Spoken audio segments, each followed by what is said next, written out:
Hello, ഇന്നൊരു easy ആയിട്ടുള്ളൊരു ഗുലാബ് ജാമുൻ ചെയ്യാം. ഞാൻ ബ്രെഡിലാണ് ചെയ്യുന്നത്. അപ്പോൾ നമുക്ക് നേരെ വീഡിയോയിലോട്ട് പോകാം. Let's go. അതിന് വേണ്ടിയിട്ട് ഞാനൊരു 10 പീസ് ബ്രെഡ് എടുത്തിട്ടുണ്ട്. അതിങ്ങനെ സൈഡിലെല്ലാം കട്ട് ചെയ്തിട്ട് ഇതേപോലെ ചെറുതാക്കി കഷ്ണങ്ങളാക്കി വെച്ചിട്ടുണ്ട് കേട്ടോ. ഇനി നമുക്ക് ഡോ തയ്യാറാക്കാം. അതിന് വേണ്ടി ഞാനൊരു ബൗളിലോട്ട് ഇത് ട്രാൻസ്ഫർ ചെയ്തിട്ട് അതിലോട്ട് പാലൊഴിച്ച് കൊടുക്കുകയാണ്. ഇളം ചൂടുള്ള പാലൊഴിച്ച് കൊടുക്കുകയാണെങ്കിൽ നമ്മുടെ ഗുലാബ് ജാമുൻ ബോൾസ് എല്ലാം നല്ല സോഫ്റ്റ് ആയിരിക്കും. അപ്പോൾ ഇതേപോലെയാണ് നമുക്ക് ഡോ തയ്യാറാക്കി എടുക്കേണ്ടത് കേട്ടോ.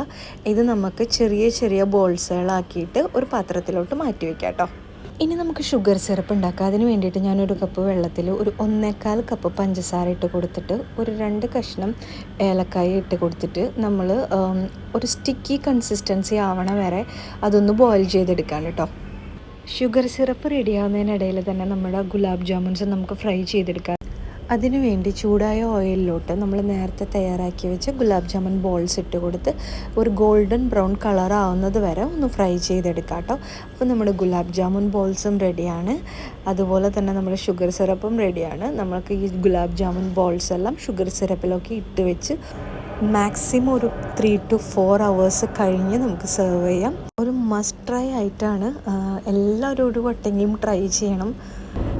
ഈസി ആയിട്ട് ബ്രെഡെല്ലാം എല്ലാവരുടെ വീട്ടിലുണ്ടാവും. അപ്പോൾ പെട്ടെന്നൊരു ഡെസേർട്ട് നിങ്ങൾക്ക് കഴിക്കാൻ തോന്നുകയാണെങ്കിൽ ഇതൊന്ന് ട്രൈ ചെയ്ത് നോക്കുക. ഇഷ്ടപ്പെടുകയാണെങ്കിൽ എൻ്റെ ചാനൽ സബ്സ്ക്രൈബ് ചെയ്യണം കേട്ടോ.